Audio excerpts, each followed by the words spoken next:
제가 그림을 좀 그리는데 오늘은 잘 안 되네.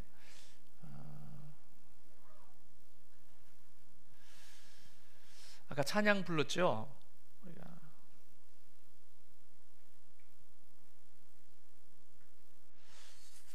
이게 뭐로 보여요? 네? 제가 그림을 좀 그렸는 모양이네요. 여기에 제가 이렇게 딱 있는 느낌이 들고, 또 수많은 성도들이 이 날개 아래 함께 있는 확신이 들었습니다. 네. 이 날개를 벗어나지 않는 게 참 중요하겠구나 하는 생각이 듭니다. 저와 여러분이 이 주의 날개를 벗어나지 아니하는 그런 믿음의 사람 되기를 주의 이름 축원합니다. 그리고 저를 위해서 기도해 주셔서 너무 감사한데요, 힘이 납니다. 할렐루야. 저는 여러분이 저를 위해 기도 안 해준다고 생각했거든요. 근데 오늘 손을 얹고 기도하실 때 느꼈습니다. 아, 저를 염려하시고 사랑해 주시는구나. 그래서 힘이 납니다. 할렐루야.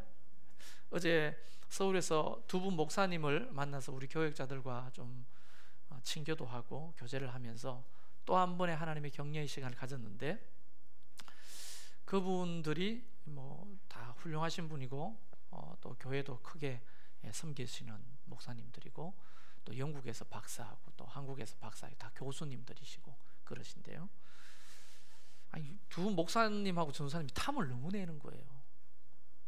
이런 총구석에 있을 사람이 아니라는 거지. 최창환 목사님도 유영광 전사님도. 그래서 좀 자꾸 이게 스카우트 해가려고 하는 거예요. 제가 그랬어요. 돈 많이 주시면 데리고 가시라고. 근데 여러분, 이런 귀한 사역자들이 이 교회를 섬긴다는 것 자체를 여러분이 귀하게 생각해 주시기를 진짜 바라요. 이제 다 가수잖아요, 두 분이 다. 앨범까지 있는 정식 가수시잖아요.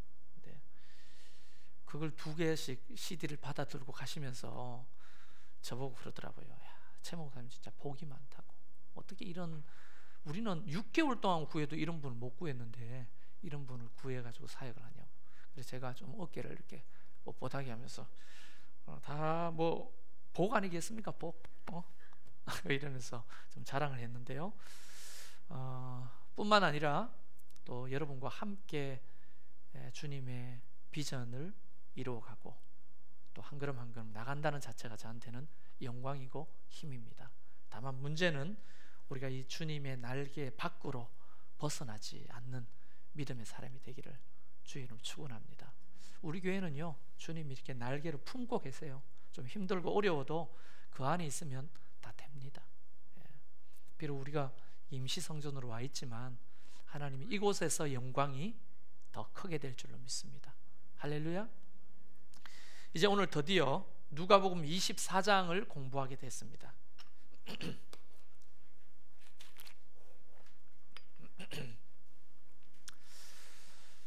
누가복음 24장은 누가복음의 마지막 장이죠. 이 누가복음을 공부한 지가 벌써 한 반년이 지난 것 같아요. 이제 다음에 한 번 더 누가복음 24장을 공부하고 그 다음부터 요한복음을 넘어가도록 그렇게 하겠습니다. 수요 예배를 잘 따라오시는 분은 사복음서를 저와 함께 다 공부하게 되신 거죠. 이제 자, 오늘 24장 12절까지 먼저 읽고 말씀을 나누겠습니다. 제가 먼저 읽을게요. 한 절씩 교독합니다. 계명을 따라 안식일에 쉬더라. 안식 후 첫날 새벽에 이 여자들이 그 준비한 향품을 가지고 무덤에 가서 들어가니 주 예수의 시체가 보이지 아니하더라.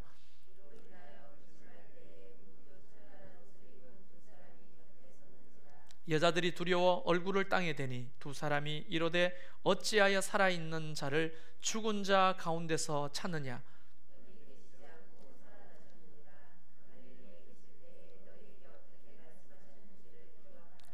이러시기를 인자가 죄인의 손에 넘겨져 십자가에 못 박히고 제3일에 다시 살아나야 하리라 하셨느니라 한데, 무덤에서 돌아가 이 모든 것을 11사도와 다른 모든 이에게 알리니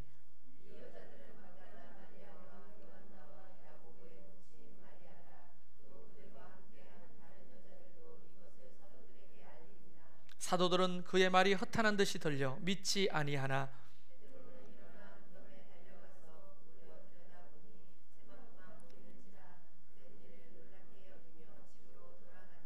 아멘.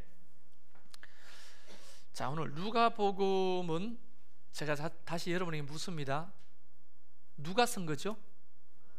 누가가 누구에게 배우는 편지죠? 네, 데오빌로 각하. 그 데오빌로 각하는 요세푸스 역사학자의 증언에 의하면 요한 대제사장이었을 것이다 라고 추측됩니다. 그러니까 데오빌로라는 것이 헬라식 이름인데 실제로는 요한 대제사장, 가야바의 아들입니다. 그러니까 그때 당시에 세습된 대제사장이었던 가야바는 예수님을 죽였으나 그의 아들들은 예수님을 믿게 되었다는 거죠. 아주 아이러니하죠. 그게 사실인지 아닌지는 몰라요. 2000년 전 일이니까. 그러나 요세푸스라고 하는 학자의 유대 전쟁사, 유대 역사 속에 보면 이 데오빌로는 요한 대제사장이었다. 그러니까 제사장의 다른 헬라식 표현이 각하라고 하는 겁니다. 그러면 참 놀라운 일인 거죠. 예수님을 잡아 죽인 가야바의 자녀들은 예수님을 믿는 제사가 됐다. 참 아이러니한 거죠. 하나님의 역사가 이런 것에서부터 참 대단하다고 저는 생각이 듭니다. 그래서 그때 당시에 그 꼭대기층에 앉아있던 종교 귀족들 말이죠. 종교 귀족들, 이 사회 꼭대기층에 앉아있던 종교 귀족들, 그런 사람들이 누굽니까? 그룹을 대제사장, 그 다음에 장로, 그 다음에 서기관, 사두개인, 바리새인, 이런 사람이 대표적으로 이 꼭대기층의 종교, 사회, 문화, 예술 모든 것을 장악하고 있는 귀족들입니다. 근데 그 귀족의 정점에 앉아있던 이 대제사장에게 누가복음이 보내진 거예요. 그래서 이 누가복음은 처음부터 끝까지 은근히 디스를 합니다. 누구를 디스하느냐? 이 꼭대기에 앉아서 신앙생활 잘하고 있는 줄 착각하고 있는 이 종교 귀족들을 향해서 예수님의 사상과 가치는 이 밑바닥에 연약한 사람들과 함께하는 사랑의 가치다 라고 하는 것을 은근히 디스합니다. 누가복음 전체가. 그래서 오늘도 예수님이 십자가에 죽으시고 장사되고 난 다음에 3일 만에 여자들이 무덤으로 가잖아요. 여러분, 사실 이 여자들이라고 하는 것은 그때 당시에 이 미청, 가장 사회 약자들을 의미하는 겁니다. 그리고 여기에 등장하는 사람들, 막달라 마리아, 요한나, 야고보의 모친 마리아, 그리고 또 이름도 없는 수많은 여자들, 이게 이제 10절에 기록된 거잖아요. 어떤 그 관로 해놓은 것은 어떤 그 문서에는 없고 어떤 문서에는 이 구절이 있다는 겁니다. 그 뭐라고 합니까? 뭐라고 하죠? 그 기록된 복사본을 뭐라고 하죠? 사본. 네, 사본에 어떤 사본에는 이 내용이 있고 어떤 사본에는 없다 할 때는 갈로를 쳐서 성경에 기록합니다. 어떤 사본에는 이 여자의 이야기를 쭉 기록했는데 누가복음에는 이 여자들의 이름이 거론되는 거죠. 왜냐하면 누가는 의도적으로 부활하신 예수님을, 이 부활이라고 하는 게 굉장히 중요한 기독교의 가치잖아요. 이 부활하신 주님을 처음 만나 뵌 대상도 이 그룹이 아니고 어디 그룹이라? 가장 밑바닥에 이름도 없는 막달라 마리아 같은 창녀 출신이고 7 귀신 들렸던 가장 밑바닥에 이 여자들이 부활하신 주님을 만나고 있지 않느냐. 주님이 부활이 기독교의 핵심 진리잖아요. 이 핵심 진리를 가장 먼저 보여주고 가장 먼저 경험시켜준 사람은 이 사람들이 아니고 이 사람들이라는 거예요. 예수님의 사상을 이 대목에서도 지켜보는 거예요. 그래서 교회란 자꾸 낮아지는 겁니다. 멋져지고 화려해지고, 그래서 돈 많고 잘 배운 사람들과 늘 짝에서 사는 게 아니고, 혹시 하나님이 우리 가운데 돈 많은 사람을 붙여주시고 잘 배운 사람을 붙여준다 할지라도 우리는 그걸 가지고 어디로 내려가야 돼요? 아래로 내려가야 하는 겁니다. 아래로. 이들과 더불어 함께 하셨던 부활하신 예수님처럼 교회도 가난하고 헐벗고 힘들어하는 자들을 위해서 함께 울고 함께 그들과 함께 사는 거, 함께 그들에게 복음을 전하고, 이게 교회 굉장히 중요한 가치라고 이야기해주고 있는 겁니다. 우리 그 교회는 잘 가고 있는가? 여러분이 섬기는 목장은 잘 가고 있는가를 이 대목에서 한번 잘 돌아봐야 하는 거죠. 자, 우선 오늘 부활하신 주님에 대한 얘기를 좀 해보겠습니다. 안식 후 첫날 새벽에 여자들이 향품을 가지고 무덤으로 달려가는데 부활하신 주님은 그곳에 없고 천사들이 찬란한 옷을 입고 나타났습니다. 그리고는 이렇게 말합니다. 여자들이 두려워 얼굴을 땅에 대고 벌벌벌 떨고 있는데 어찌하여 살아있는 자를 죽은 자 가운데서 찾느냐? 여기 계시지 않고 살아나셨느니라. 이 부활을 선포합니다. 저는 오늘 부활절이 아니기 때문에 여러분 부활에 대한 얘기는 너무 많이 들었기 때문에 다른 관점에서 한번 이 본문을 보고 싶은데, 그 다음 구절이 여러분과 좀 나누고 싶은 구절이에요. 그게 뭐냐면 갈릴리에 계실 때에 너희에게 어떻게 말씀하셨는지를 기억하라. 이 대목입니다. 이러시기를 인자가 죄인의 손에 넘겨져 십자가에 못 박히시고 새 3일에 다시 살아나야 하리라 하셨느니라. 예수님께서는요, 자기가 죽으시고 부활하실 것을 여러 번 자기 제자들에게 말씀하셨거든요. 갈릴리에서 특히 예수님이 죽으시고 부활하실 거라고 하는 것을 굉장히 많이 이야기했는데, 그 말씀을 마음의 제자들이 뒀을까요, 안 뒀을까요? 예? 그래서 그림을 그려보면 두 종류의 사람이 있습니다. 하나는 마음의 항아리가, 이게 아니죠, 마음의 항아리가 이렇게 생긴 사람이 있고, 또 한 사람은 마음의 항아리가 이렇게 생긴 사람이 있어요. 자, 하나님의 말씀이 인풋 되어서 들어올 때 하나님의 말씀이 적지만 그래도 이렇게 남아있는 사람이 있어요. 어떤 사람은 인풋 때오는 말씀이 다시 그냥 아웃풋 되고 사라지는 거야. 남아있지를 않아요.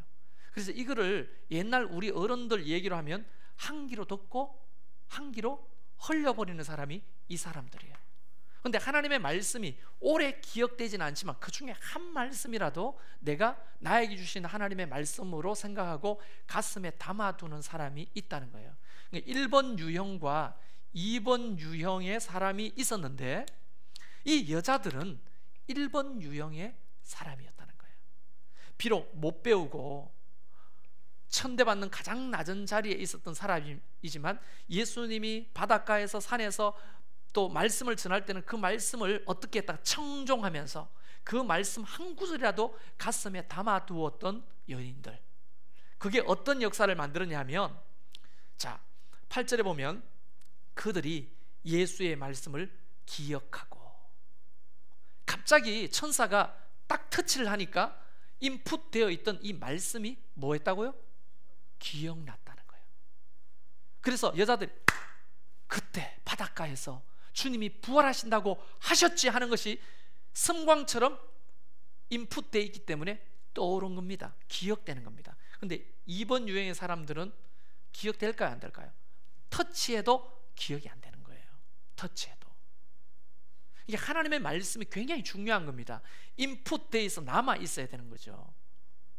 그래서 이게 제가 목사이기 때문에 목사 편만 들은 게 아니고 말씀을 전하는 자만의 책임은 아닙니다. 이게 아무리 지겹고 힘들고 어렵게 설교하는 목사님이라도 우리가 청종하려고 하고 그 속에서 한 말씀이라도 얻고자 하는 마음이 있으면 마음에 남는데, 잠깐만 딴 생각하고 있고 뭐 그 말씀 그냥 설교를 한 귀로 듣고 한 귀로 읽고 하면 줄줄줄 빠지고 남는 게 없죠. 자 보세요, 남는 게 있어서 기억나는 사람은 어떻게 하는 거냐? 무덤에서 돌아가 사도와 모든 사람에게 이 부활의 소식을 알렸다. 말씀이 남아있는 사람은 뭐가 있습니까? 행동이 옮겨지는 거예요. 행위가 생기는 거예요. 말씀을 실천하는 거예요. 여러분, 이 부활의 소식을 무덤으로 돌아가서 빨리 달려가서 사람들에게 외치는 거예요. 행위가 있는 거예요. 그 말씀이 내 삶 속에 행위로 드러나도록 노력하게 되는 거예요. 이 구조 자체가 보면. 근데 보세요, 뒤에 어떤 사람들이 있느냐면 이 여자들이 이제 10절에 여자들 막달라 마리아, 요한나, 야고보의 모친 마리아, 다른 여자들 쭉 사도들에게 알렸는데, 사도들은 잘 보세요. 사도들은 그의 말이 어떻게 흩어난 듯이 들려 믿지 아니하나. 이 사도들은 몇 번 유형의 사람이에요? 2번 유형. 하나님이 부활하시는 말씀 자체가 없기 때문에 여자들이 그 소식을 전해도 말씀이 떨어지도 않고 도리어 어떻게 헛소리 하지 말라는 거예요. 헛소리 하지 말라 하고 믿지도 아니했다는 거예요. 근데 그 사도들 중에 베드로가, 보세요, 베드로가, 그러나 베드로는 일어나 무덤으로 달려가서 굽으려 들여다보니, 그 중에 베드로 하나는 그래도 가물가물 기억이 나는 거예요. 가물가물. 그래서 벌떡 일어나서 무덤을 향해 달려가서 직접 자기가 고개를 무덤 안에 넣고 예수님의 시신이 있는지 없는지를 살펴보았다는 겁니다. 그래서 굳이 유형을 따지면 이제 3번 유형, 베드로 유형이라고 말하죠. 3번 유형은 가물가물거리는 그 믿음. 여러분은 어떤 유형이에요? 1번 유형, 2번 유형, 3번 유형. 2번 하기는 조금 억울하고 3번 유형 같아요. 3번 유형? 왜 1번 유형이 안 되는 거예요? 이 2000년 전에 정말 대단했던 대부분 사람들은 12제자가 아니라 그때는 남성 중심의 사회였기 때문에 여자들이 제자가 못 됐을 뿐이지, 오늘날 같은 이 시대에 예수님이 오셨다면 12제자는 대부분 여자들이었을 거라고 저는 예상이 됩니다. 훨씬 더 용감했고, 훨씬 더 말씀에 대해서 민감했고, 훨씬 더 헌신했어요. 여기도 보세요. 아침에 물론 다 직장 갔지만 직장 갔는데 여자들이 많아요. 그러면 저녁에는 남자들이 와야 되잖아? 안 와. 저녁에도 남자들이 안 와요. 그때나 지금이나 여성들이 훨씬 더 말씀에 더 민감한 것은 장점이에요. 그래서 한국 교회가 여자 성도들이 3분의 2, 남자 성도들이 3분의 1 비율이 그렇습니다. 그리고 늘 말했잖아요. 남자를 무시하는 건 아닌데 여전도 회관에 있어도 남성교 회관은 없습니다. 여전도의 회관에서는 1년에 40억 정도가 선교로, 구제로, 교육으로 지불되는데요. 남자들은 남성교에 모였다면 개 잡아먹기 바빠요. 남성교에 모입시다 하면 개 먹으러 와. 남성교에 모입시다 하면 체육대회, 등산, 자꾸 이러니까 그런 거에 대해서는 좀 아쉬움이 있죠. 그렇다고 전국 남성교회가 안 한다는 게 아니고 우리가 모르는 귀한 일들을 많이 하지만 드러나는 것은 여자들이 더 많이 드러나. 우리 교회에도 보면 남자들보다 여자들이 조금 기여도가 좀 높죠, 사실은. 근데 제 마음에 여자 장로를 세우고 싶다는 생각이 들었어요. 왜냐하면 지난번에 그 가정교회 그 목자 모임을 갔어요. 목자 모임이 있어요, 따로. 목자 모임을 갔는데 그 백숙을 끓여가지고 막 손으로 막 찢어주는 여자분이 계시는 거예요. 그래가지고 권사님이세요? 이렇게 하니까 그 교회 목사님이 우리 장로님이시라고. 얼마나 잘 섬기시는지. 그냥 물었어요. 여자 장로님 괜찮습니까? 물었더니 따봉이라면서. 당회 분위기도 너무 좋고, 안 싸운데 일단 여자 장로님이 있으니까 당회 분위기도 너무 좋고 부드럽고, 그 다음에 세심하고 훨씬 더 좋다면서. 목사가 못하는 거 여자 장로가 많이 커버해 준다면서. 그래서 저도 여자 장로를 좀 세워야 하나? 이런 생각이 들었어요. 여러분, 저는 남자 여자 가리지 않고 믿음으로 세워진 자는 장로를 세우고 싶습니다. 여러분 중에 여자 장로가 나오기를 주의 이름으로 축원합니다. 네, 아멘 하신 분들 장로 되기를 주의 이름으로. 네. 왜 여자하면 장로 못 돼요? 될 수 있죠. 네. 어쨌든 제가 말하는 것은 바로 하나님의 말씀을 기억하고 있는 1번 유형의 성도가 될 때 삶 속에서도 파워가 드러나는 거예요. 근데 하나님의 말씀이 있어도 이게 뭐라고 할까? 삶 속에 적용이 안 되잖아요. 말씀은 말씀대로 놀고 내 현실은 현실이고. 어때요? 제 말이 틀렸어요? 말씀은 말씀대로 돌아가고 나는 내대로 돌아가고, 이게 물려가지고 돌아가야 되는데 안 돌아가는 거죠. 말씀은 말씀이고 현실은 현실이죠. 이거는 믿음이 아니고 꽝인 겁니다. 그래서 이 현실과 말씀이 좀 어려운 말로 통전돼야 되는 거예요. 어떻게? 통전, 가까워져서 이게 쳇바퀴 돌듯이 이렇게 물려서 돌아가야 되는 거예요. 말씀대로 삶이. 물론 어떤 영역에는 힘든 부분이 있어요. 그러나 신앙생활이라고 하는 것은 내 현실에 말씀이 적용되도록, 또 말씀에 내 현실을 맞추도록 이게 통전시키는 과정을 성숙이라고 말하지 않아요? 지금 듣고 계세요?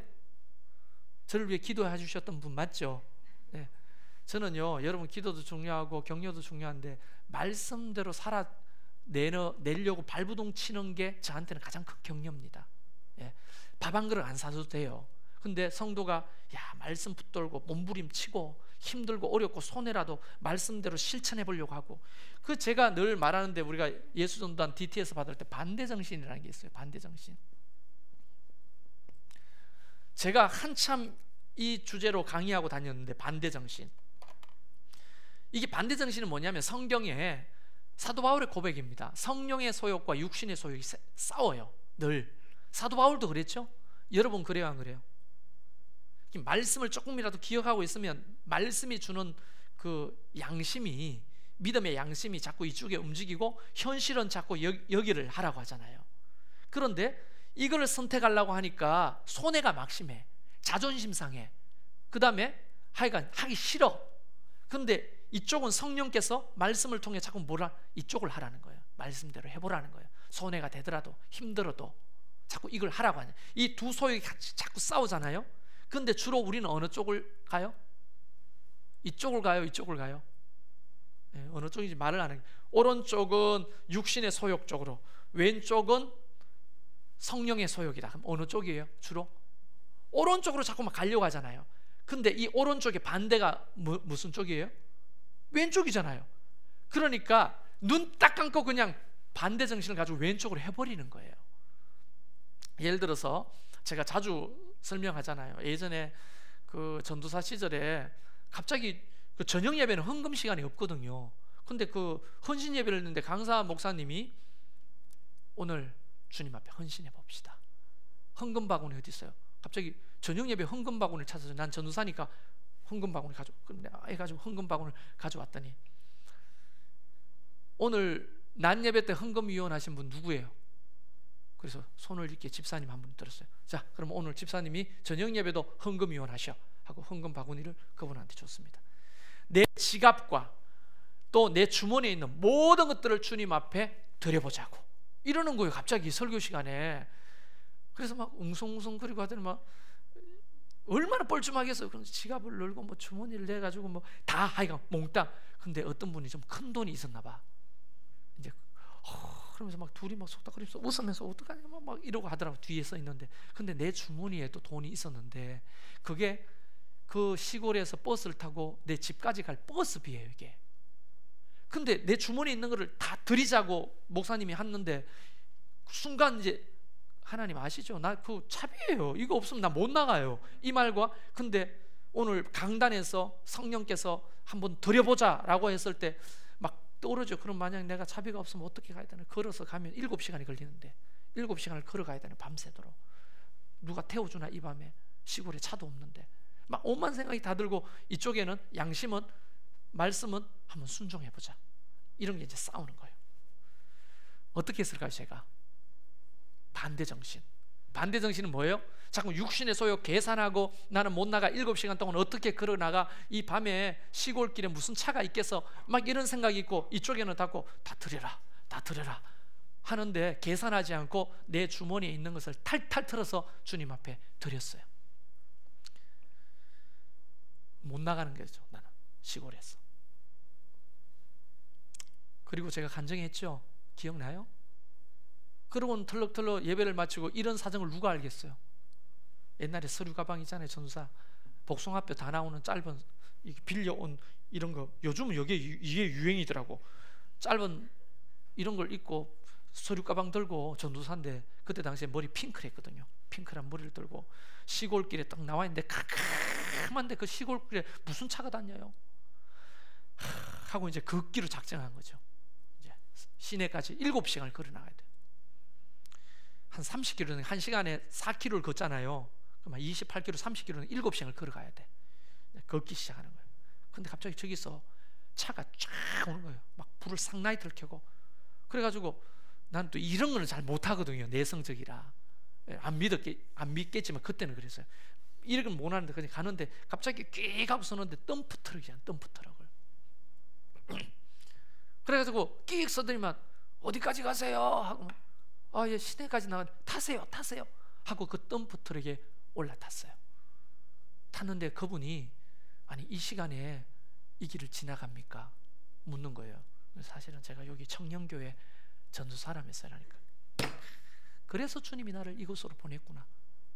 그 안강 제일교회라고 하는 100년 넘은 교회가 거기서부터 한 20-30분 거리에 있었거든요. 근데 산업도로는 주로 이런 큰 차들이 다니는 길이고, 지금 우리 교회가 있는 앞길은 조그마한 새길이기 때문에 덤프트럭 같은 게 안 다니는 차예요. 그런 안 다니는 길이에요. 그런데 그분이 자기들도 저녁 예배를 드렸는데, 저녁 예배를 드리고 기도하는데 갑자기 이 새길로 가라고 하는 거예요. 새길로 하나님이. 그래가지고 왜 새길로 하나님이 가라고 하실까? 자꾸 그 새길로 가라고 하시는 음성을 듣고 아이씨 모르겠다 하고 왔는데, 서류 가방을 들고 어떤 남자 한 명이 가더래요.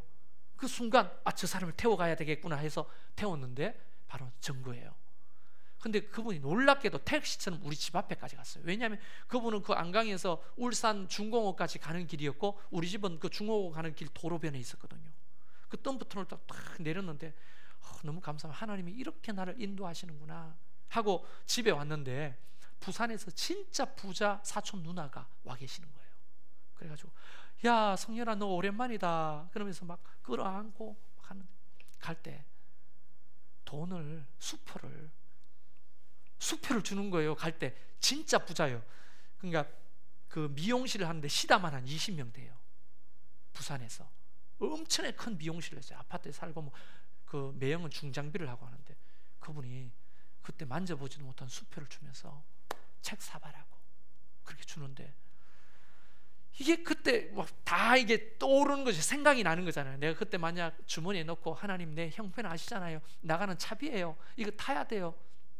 그러고는 돈을 만약에 안 냈다면 이런 역사가 없었을 같은 거예요. 물론 여러분은 어떻게 생각할지 저는 그렇게 믿음으로 고백해요.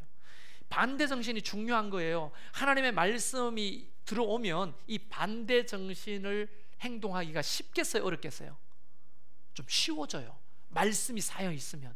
왜냐하면 말씀이 내 속에서 역동하는 힘이 강하거든요.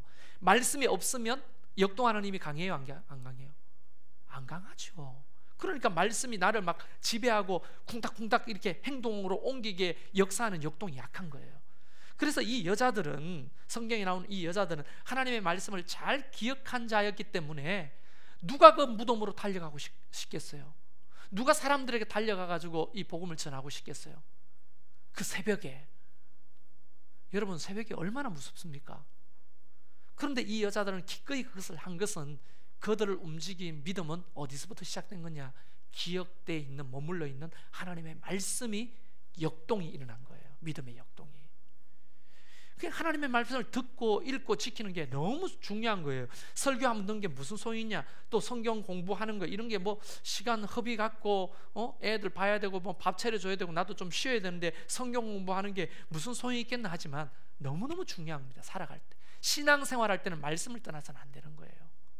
여러분 수요일 날 힘들어도 늘 오세요. 여러분 와도 그만 안 와도 그만이죠. 사실은 한 명 있어도 저는 열정적으로 전할 겁니다. 그런데 여러분 오세요. 아침마당 보지 말고 드라마 다시 보기 하지 말고 여기 오시라고요. 퍼져가지고 그냥 좀 쉬어야 되겠다 하지 말고 수요일만이라도 오시라고요. 그래서 하나님 말씀 앞에 머물러서 말씀을 자꾸 쌓아가면 어떻게 된다고요? 하나님이 원하시는 반대 정신을 실천하기에 말씀이 쌓여 있는 만큼 더 강력한 역동이 일어나는 거예요.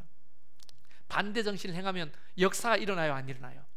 일어납니다. 손해인 것 같지만 말씀대로 하면 역사가 일어나는 거예요. 성령의 역사는 바로 이 반대 정신에서 일어나는 거예요. 육신의 소욕이 자꾸 원하는 대로 내가 따라가지만, 성령의 소욕이 원하는 거 싫지만 내가 반대 정신을 가지고 성령의 소욕도 내가 딱 한번 눈 질끈 감고 해버리면 그때 역사가 일어나는 거예요. 성령의 역사가. 그때 간증이 만들어지는 거예요. 저처럼. 자, 그리고 읽지는 않겠습니다. 13절부터 35절까지 이야기는 엠마오로 가는 두 제자 이야기입니다. 이 이야기 안 해드려도 알겠죠?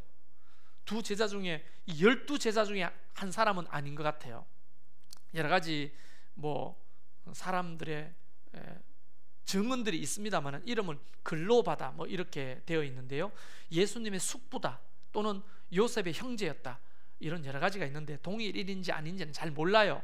그러나 이 두 사람이 이제 이야기를 하면서 그 예루살렘에서 어디로 내려갑니까?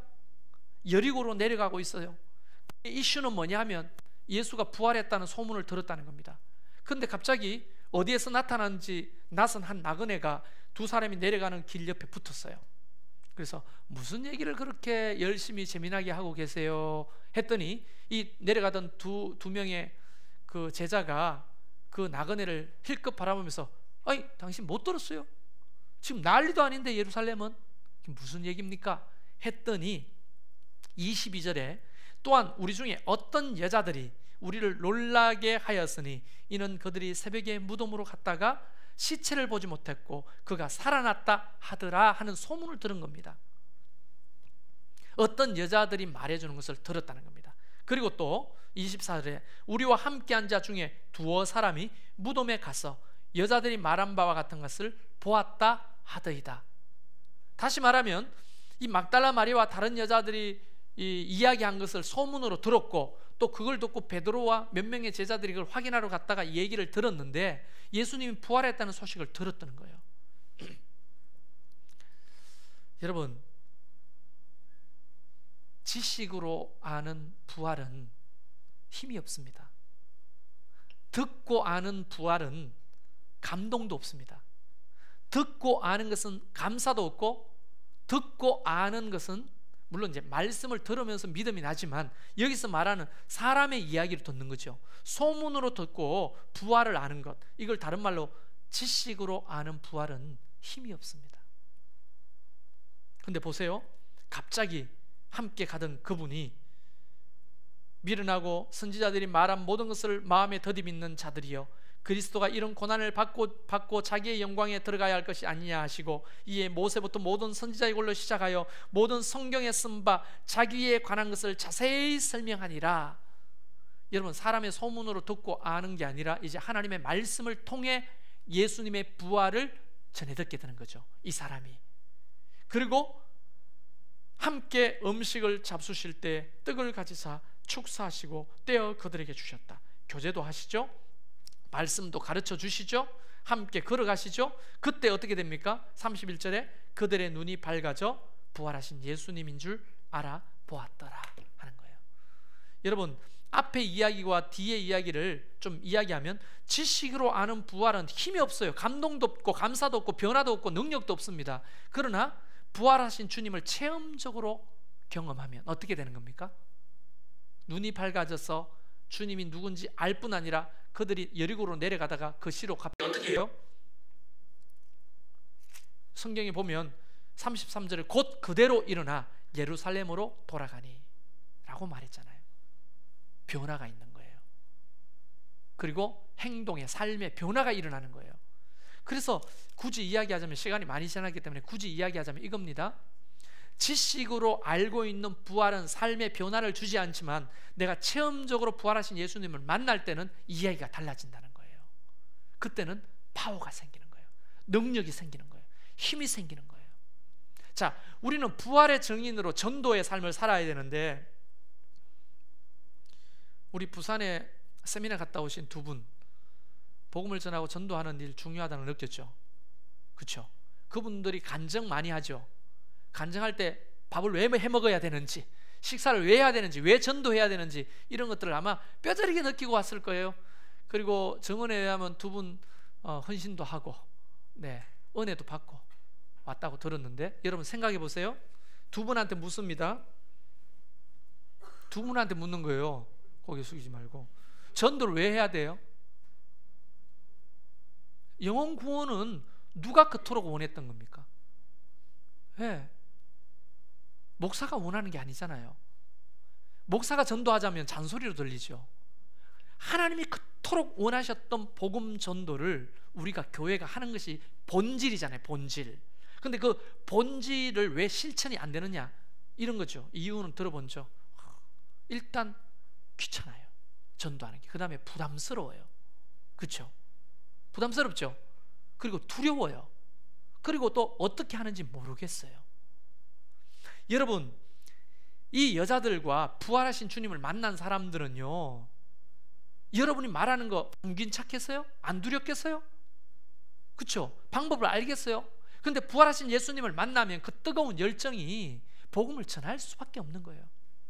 어제 그 목사님들하고 어디에 갔는데 어떤 남자분이 솔직히 이야기하기, 찜질방 갔어요. 찜질방. 그 두 분 목사님 모시고, 제 영성은 찜질방 영성인데 한번 가시자고 해가지고 갔는데, 갑자기 뜨거운 그 굴 안에 한 60대 돼 보이는 남자분이 우통을 벗고 앉아 있는 거예요. 우리는 우통을 입고 들어가도 뜨거운데 막 땀을 뻘뻘 흘리면서, 그래서 제가 아이고 어르신 안 뜨겁습니까? 하니까 그때 이야기가 됐는데, 갑자기 입을 열더니만 예수님을 전하기 시작하는 거예요. 부활하신 예수님을. 낯은 우리들한테, 우리가 목사, 박사들이, 그 박사님들이고 신학대 교수님들인데 우리한테 예수 그리스도가 이 땅에 오시고 우리가 예수를 믿어야 되는 이유에 대해서 쫙 이야기하는 거예요. 내가 다른 말이 아니고 종교를 가져야 되고, 이왕 가질 바야 예수를 믿는 종교를 가져야 되고, 성경을 읽어보라고, 거기에 진리가 있고, 이런 얘기를 막 하는 거예요. 그럼 우리는 거기 앉아가 땀을 뻘뻘 흘리면서 예 하고, 우리가 목사라는 걸 밝히지 않았지만 그걸 보면서 너무 부끄러운 거예요.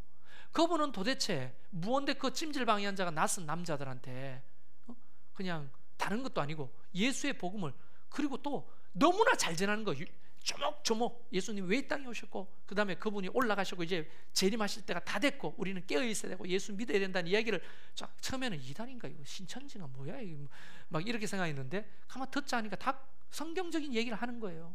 그리고 너무 뜨거워서 밖에 나왔는데 그분이 따라 나와가지고 1시간 동안 그분의 설교를 들었잖아요.